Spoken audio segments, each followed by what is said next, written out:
Hi there, I'm Jen Rice, and I wanted to make sure I popped in when I said I would, which was at 5 o'clock, so I'm almost on time. I usually am not working on Tuesdays, but I covered for a friend of mine who unfortunately had a family death, and I went in and worked her shift today, so I feel really glad that I was able to do that and go in and take care of things. But it put me a little bit late to come on today, but that is all right. So yesterday I posted, and thanks you guys for jumping on. Hey Christina. So yesterday I posted about the zero gravity chair and how it can help with fatigue.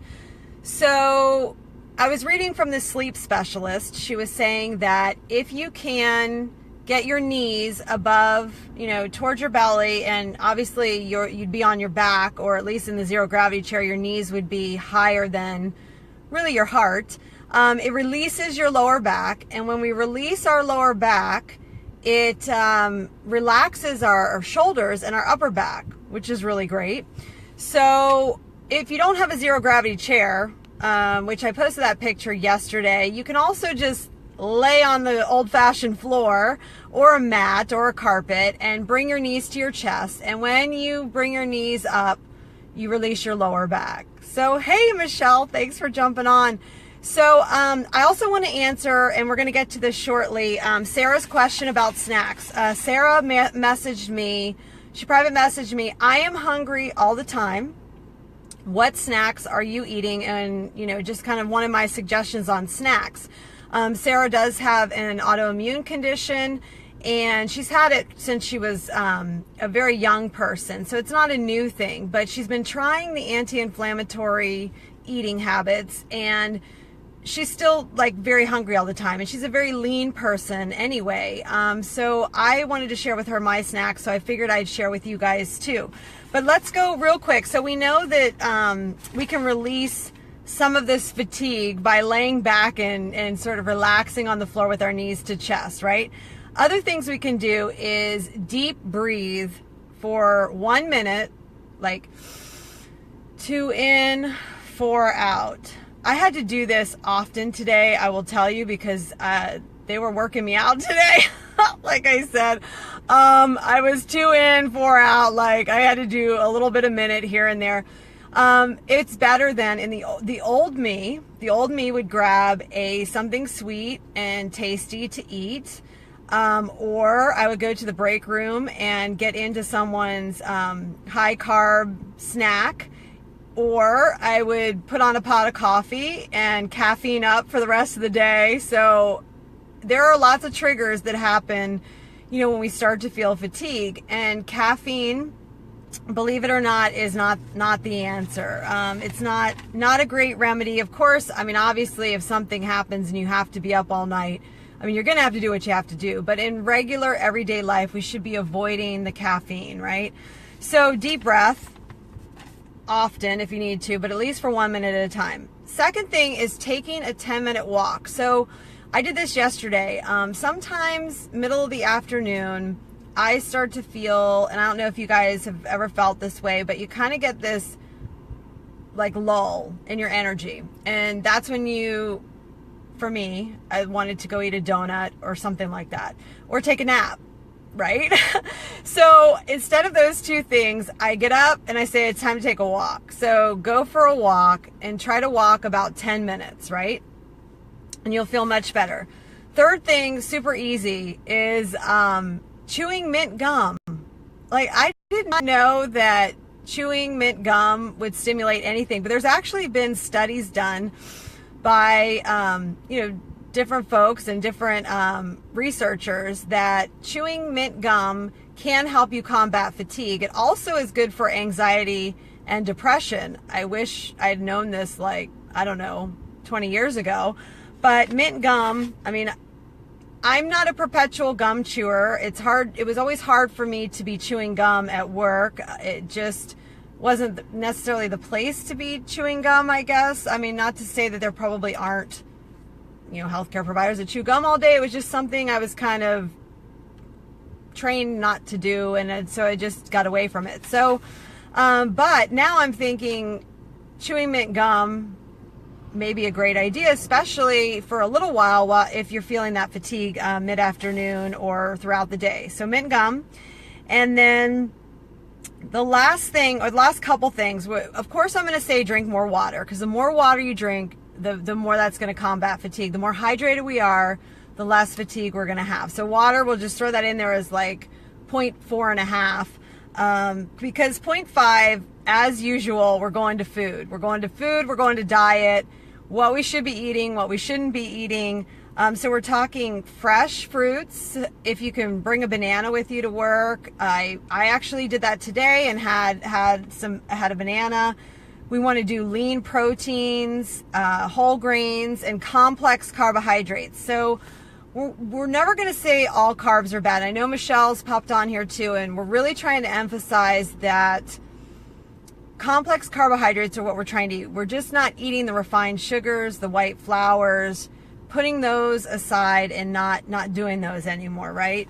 Nuts and seeds are a great thing. So if you can bring those along to work, that would be a great thing to eat instead of the Girl Scout cookies that are in all the break rooms now. I know it's happening. I think today what did we have in the break room? And those of you guys that work in an office, I know you're with me on this. It's always someone's birthday and there's cake. Somebody brings by chocolate, donuts, cookies or something. And so there's literally like 5 different things to choose from in the break room. Chia seeds. That's another thing that you can incorporate to help combat fatigue. Chia seeds. And I've seen now in a lot of the health food stores, there's these chia bars. Obviously check the ingredients, see how much sugar's in there, all of that. But we're definitely back to diet. It's everything. It's everything, right? And, if you're having a lot of struggles with fatigue, you've really got to look at your diet. And I definitely recommend, if it's extreme, you might want to consult a functional medicine practice and go through, there are probably other supplements, nutrients that you can be taking on top of it. I know I take 2 or 3 different supplements on top of what I'm doing for my diet, and I think it's been working fantastic. So one thing before I go straight to snacks is with the water that we talked about, you can actually add lemon to it, or even the smell of lemon evidently can help fight fatigue. So, we want to lemon out here. Okay, so snacks. My go-to snacks are usually nuts, avocado with hummus. I also like some of I have to really look at the bars. There's only a couple brands of bars I can even buy now, because many of the others have a lot of other stuff in them, or sugars, or too many other things in them. So really look at the bars that you're, when you're at the store, and don't rely on those. So avocado hummus, Sarah and I talked about shakes. I do have this great shake mix that I use. And if I'm hungry but not super hungry, that really takes the edge off, and it's more of a ketogenic type of shake. So I think that would help her get more full too. And of course, fruits, and she could do a handful of nuts with fruit, and that can really curb your appetite. So her and I talked a lot about different snacks that she can incorporate, because she's so hungry. I had to go back and ask her, well, are you getting full when you're eating otherwise? Because it may be that her meals are not as big as they could or should be, because you actually should increase that food volume as you start eating anti-inflammatory foods. You don't have to make a tiny little plate of everything. You can actually have a really big plate when you're eating anti-inflammatory wise. So that, plus supplementing with some kind of shake, might be really helpful for her. But again, with my condition, which was extreme reflux and GI symptoms, I was told to keep away from the shakes that contain whey, soy, these kind of ingredients. I had to go to a pea protein shake.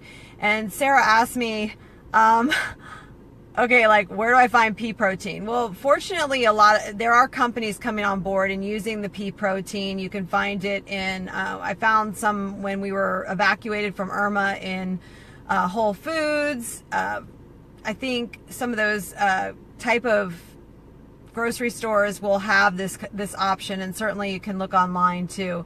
I believe that the protein shake that I am taking is from Metagenics, but it's a private label brand that the doctor put under her name, which is great. But it's more keto based and definitely has the least amount of ingredients. So if the ingredients list is like this big and just a few lines, that's always better than one that's got 1,000 things in it, right? So pea protein shakes, and in those shakes you can put pretty much anything you want. If you want to add fruits or frozen fruit, that always makes it really good with extra peanut butter and those things, and that always curbs my appetite too. So I hope you guys found this video of value. If you know someone who suffers from fatigue or kind of like that midday slump, and they sort of pick themselves up with cookies, right, and coffee and Cuban coffees or whatever, please share this video. Maybe they'll find this of value and change a little bit of what they're eating. Also, I hope the snack part was helpful to you. Again, I think it's just a matter of making sure that we're making better snack choices and not just kind of using the excuse that, next snack I'll do better, or next snack I'll do better. Because believe me, I did that with boxes and boxes and loads of Cheez-Its and Triscuits and everything else. And they're just not good for us, right? It just doesn't give us any energy. It maybe picks you up for a little while, but then drops you down. So again, if you like my content, please consider following me. I also have a business Facebook page called Jenn Rice International, and over there I'm going to be kicking up a lot more on anti-inflammatory, also kind of glowing from the inside out. I spent years in dermatology helping people look really great from on the outside, clearing up skin, which is very important.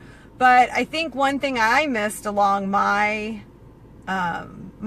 sort of experience as a clinician was that a lot of the things we put on the inside have everything to do with how we end up looking on the outside. And so oftentimes many of these dermatological conditions can be improved with anti-inflammatory eating and an anti-inflammatory lifestyle. So if you're interested in that topic, please consider going over there. I could certainly provide more content on that page. And I hope you guys have a great week. Talk to you soon.